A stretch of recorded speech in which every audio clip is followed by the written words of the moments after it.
네, 여러분 안녕하십니까? 공기업 대비반의 조여은입니다. 오늘은요, 우리 인적 자원 관리 마지막 시간으로요, 지금까지 배웠던 이론이 현실에서 기업들이 어떻게 활용하고 있는지를 현실에 있는 기업을 바탕으로 한번 들어보는 그런 사례를 갖는 시간을 활용해 보도록 하겠습니다. 그러면 함께 출발해 보도록 하죠. 자, 우리 인적 자원 관리 뭐였습니까? 목표는 조직의 목표와 개인의 목표를 동시에 달성하는 거다라고 이야기를 했습니다.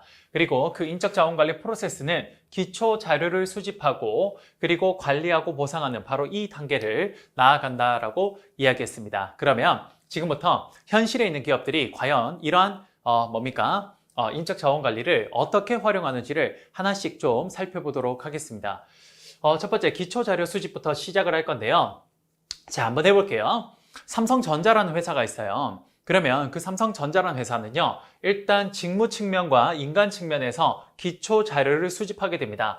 그래서 직무 측면에서는 첫 번째 직무를 분석할 거고요. 이를 바탕으로 뭐예요? 직무를 평가할 겁니다. 그래서 삼성전자라는 회사에 여러 가지 포지션이 있겠지만 대표적으로 핸드폰을 연구 개발하는 R&D 어떤 그런 포지션이 있고 그런 직무가 있고요. 또 마케팅 직무가 있을 거고 구매를 담당하는 그런 직무가 있을 겁니다. 그럼 각각의 직무들을요, 우리가 이것들을 잘 조사하고 분석해서 그래서 첫 번째 보고서를 만들 때 뭘 만들어요? 직무 기술서, 뭡니까? 잡 디스크립션을 만들게 될 겁니다. 여기에는 뭐예요? 직무의 내용과 그리고 인적 요건이 함께 들어가 있죠. 여기에는 그런 것들이 함께 들어가 있습니다.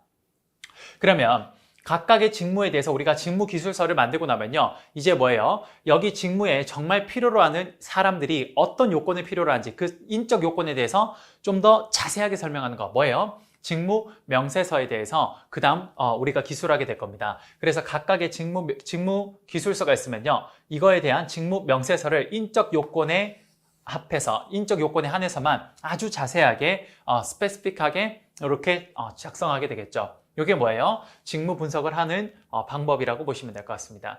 그래서 우리가 직무 분석을 통해서 직무 기술서와 직무 명세서를 만들게 되면요, 이를 통해서 뭘 하게 되는 거예요? 그래요. 우리는 직무 평가를 드디어 하게 되는 겁니다.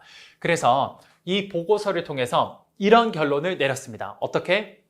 R&D 부서의 직무상의 중요도가 가장 높고 그 다음 구매, 그 다음 마케팅이구나. 네, 요렇게 우리가 예를 들어서 요렇게 우리가 직무간의 서열을 매겼다라고 한번 가정해 볼게요. 요게 직무평가죠. 직무평가는 뭐 하는가요? 그래요. 직무간의 서열을 결정하는 거죠. 직무간의 서열을 결정하는 것. 이게 바로 직무평가입니다. 그래서 우리가 직무 분석을 통해서 직무평가, 직무간의 서열을 이런 식으로 최종적으로 도출하게 되었습니다. 그 다음 삼성전자의 이제 종업원들을 한번 분석해 봤어요.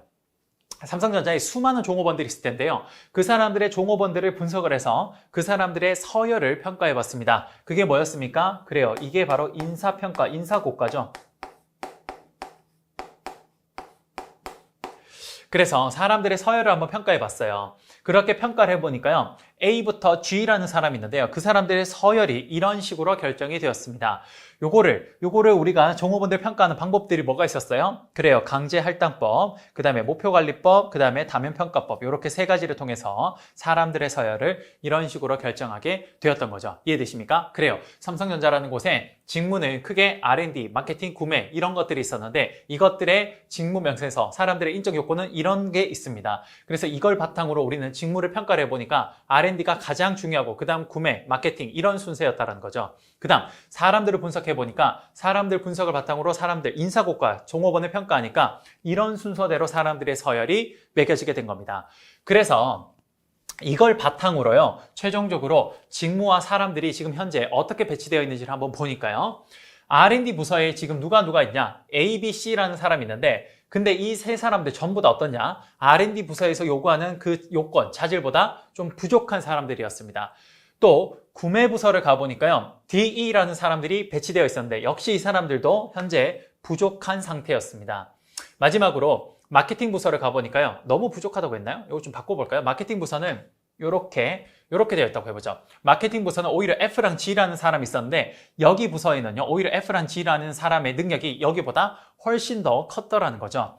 그래서 현재 우리가 직무 분석과 종업원 분석을 통해서 각각의 서열을 매겨서 그걸 가지고 한번 비교해 보니까 현재 삼성전자의 상황은 이렇더라는 겁니다. 인사의 배치 상태와 직무의 상태가 이런 상태였다라는 거죠. 그래서 이런 상황에서 이제 현재 이게 일치가 되지 않으니까 우리가 이게 이퀄이 되면 적재적소에 배치가 되는 건데 현재 지금 적재적소에 배치가 안 되어 있으니까 뭔가 이 사람과 직무를 관리해야 될 겁니다. 바로 그 관리가 이제 두 번째로 나오게 되는 거죠. 그래요. R&D 부서에서는 새로운 사람을 좀 채용하고 싶은데 이 지금 능력이 안 되기 때문에 여기에서 뭡니까? 좀 더 능력 있는 사람이 여기 필요로 하는데 내부에 그런 사람이 없으니까 어떻게 R&D 부서는 그래요. 신규 채용을 하게 되더라는 겁니다. 그래서 우리 신규 채용 보면요. 삼성에서 이렇게 하죠. 첫 번째, 뭘 해야 돼요? 그래요. 모집 계획을 세울 겁니다. 뭐 예를 들어서 우리 여러분 공고문 보시면 그런 거 있죠. 연구원 0명 혹은 연구원 10명 모집 이런 거 적혀 있죠. 그게 바로 연구원들을 몇 명 모집할지 수요를 예측하는 겁니다. 그다음 두 번째로 모집 관리하겠죠. 삼성전자는 어디에다 올려 이거를요? 그래 삼성 채용 시스템인 그 삼성 채용 그 사이트에다가 이 모집 공고를 올리게 될 겁니다. 그럼 그거 올리고 많은 지원자들이 지원하게 되겠죠. 그럼 세 번째로 선발 관리할 겁니다. 첫 번째 서류 전형, 두 번째 필기 시험과 면접을 통과해서 마지막 신체 검사까지 통과하면 이 사람은 최종적으로 선발될 거예요. 그럼 이 사람 선발되고 나면 회사에 빨리 적응할 수 있도록 뭘 해줘요? 그래요. 조직 사회화 그 사람을 모아서 회사 생활과 관련된 것들을 미리 이야기해주고 그 선배와의 만남 이런 것들을 주선해주겠죠. 바로 그런 신규 채용 과정을 거치게 될 겁니다.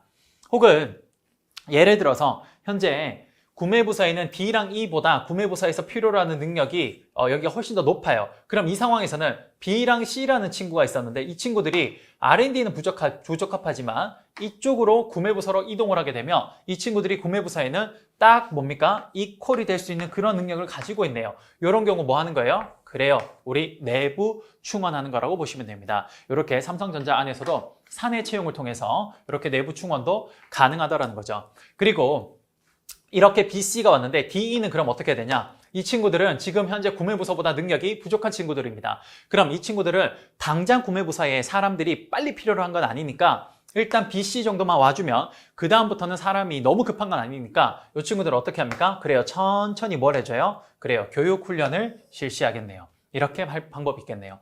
마지막으로 마케팅 부서에는 마케팅 부서에서 필요로 하는 자질보다 F랑 G가 가지고 있는 능력이 훨씬 더 뛰어난 겁니다. 그럼 이 경우에 우리 뭐 해요? 그렇죠. 직무 뭐 해요? 재설계를 하는 겁니다. 직무 재설계를 하는 거죠. 그래서 만약에 이 친구들이 이 일이 너무 따분하다면요. 뭡니까? 수평적 직무 확대를 통해서 좀 더 마케팅보다 좀 다른 일도 함께 해줄 수 있게 해주고 혹은 이 친구들이 이 일은 만족스러운데 자신의 권한이 너무 적어서 그 일을 할 수 있는 게 너무 적으니까 그러면 그럴 때는 수직적 직무 확대를 통해서 뭐합니까? 좀 더 많은 권한을 위임해서 이 친구들이 보다 다양한 일을 그 안에서 할 수 있도록 그렇게 해주면 되겠네요. 바로 요게 요렇게 올 수 있겠네요. 됐습니까? 이렇게 해서 우리가 그 사람과 직무의 관계를 최대한 이퀄로 만들어 주려고 노력을 하게 됩니다. 그럼 이러한 걸 통해서 사람들이 열심히 일을 했으니까 이제 뭐 해야 돼요? 그래요, 보상하겠네요. 삼성전자의 임금 수준은 당연히 회사가 지급할 수 있는 상당과 그 개개인의 종업원들의 최저 생계비까지를 생각을 해서 이 상단과 하단에서 뭘 적정한 임금 수준이 결정될 겁니다. 약 한 뭐 5천만에서 6천만 원 뭐 이 정도가 되겠죠.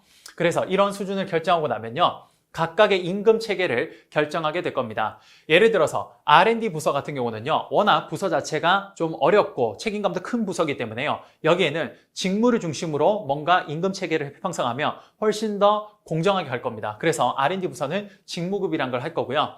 반면 구매부서는요, 뭔가 크게 많은 것들을 발전되는 이런 것도 요구하는 게 아니기 때문에 여기는 오히려 안정적으로 부서가 흘러가는 것들이 훨씬 더 유리하겠죠. 그랬을 때 우리가 좀 좋은 임금 체계 뭐였습니까? 연공 서열 체계가 있을 겁니다. 이렇게 해서 많이 근무한 사람한테 좀 더 많이 주고 적게 근무한 사람한테는 적게 주는 바로 이런 임금 체계를 할 수 있을 거고요. 마지막 마케팅 부서는 공격적으로 뭔가 시장에다가 뭐예요? 세일즈를 해야 되기 때문에 여기는 성과가 높은 사람한테는 많이 주고 성과가 낮은 사람한테는 적게 주면 될 거예요. 뭐 할 거예요? 직능급 임금 체계를 도입하면 아주 좋겠네요. 그렇죠. 삼성전자가 이렇게 실제로 활용하고 있을 겁니다. 그리고 마지막으로 복리 후생 관리. 뭡니까? 삼성의 대표적인 복리 포인트 뭐예요? 블루베리 포인트라는 게 있습니다. 1년에 한 600포인트 정도 주는데요. 요게 한 포인트당 하나씩 현금으로 쓸 수 있어요. 그러면 그렇게 해서 이 사람들이 복지 같은 것들을, 복리후생 같은 것들 다양한 것들을 쓸 수 있죠. 또 그거 외에도 삼성에서 제공하는 다양한 복리후생 제도가 있습니다. 뭡니까? 2년에 한 번이나 1년에 한 번꼴로 종합건강검진을 받을 수 있게끔 그런 기회도 제공해 주고요. 또 뭐가 있어요? 그리고 캐리비안 베이 같은 이런 곳에 사용할 수 있는 무료 티켓도 주고요. 그리고 또 회사에서 많이 보유하고 있는 콘도 같은 것들도 활용할 수 있는 그러한 다양한 비경제적 보상들도 많이 하고 있죠. 그게 바로 복리후생관리라고 보시면 될 것 같습니다. 이해되십니까? 그래요. 우리가 지금 삼성전자라는 한 회사를 통해서 삼성전자가 인적 자원 관리를 처음 기초자료 수집부터 그 다음 관리 보상까지 어떻게 진행하고 있는지를 하나를 쭉 본 겁니다. 어떠세요, 여러분? 이렇게 보시니까 이렇게 활용하는구나 라고 좀 감이 오시나요? 그래요. 여러분들이 공부하고 있는 이 경영학은요, 절대 기업의 현실과 떨어져 있는 학문이 아닙니다. 말 그대로 경영을 좀 더 잘하기 위해서 나온 학문이기 때문에요, 기업의 경영 활동을 많이 반영하고 있습니다. 그래서 경영학을 공부할 수 있는 가장 쉬운 방법 중에 하나가 뭐냐? 현실에 있는 기업을 활용해서 그 기업에 어떻게 적용되고 있는지를 보신다면 그게 경영학을 정복하는 가장 빠른 길이 아닐까라는 생각이 듭니다. 그래서 선생님도 이런 예제를 가지고 와서 설명드리는 겁니다. 이해되십니까? 네. 그러면 우리 인적자원관리 마지막 파트는요, 이렇게 간단하게 예제를 통해서 한번 살펴본 걸로 끝을 내도록 하겠습니다. 정말 고생 많으셨고요. 다음 강의에 또 뵙도록 하겠습니다. 감사합니다.